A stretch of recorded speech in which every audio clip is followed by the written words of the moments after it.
हाथी चले बजार त कुत्ता भुगे हजार। अहिले हेरिरहेको छु हैन, बालेनको विरोध गर्नेहरूको फेरि कमी छैन।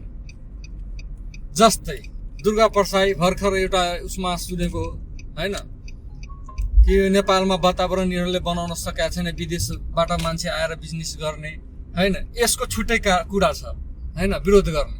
यसलाई लाग्छ कि म प्रधानमन्त्री बन्नु पर्ने अनि मात्र सब थोक ठिक हुन्छ, नत्र अरू केही ठिक हुँदैन।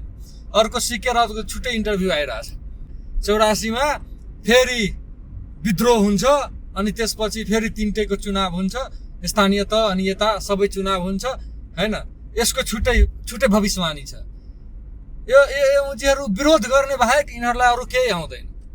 एउटा हाम्रो मधेसिया भाषामा भनाइ छ के, हाथी चले बजार त कुत्ता भुगे हजार।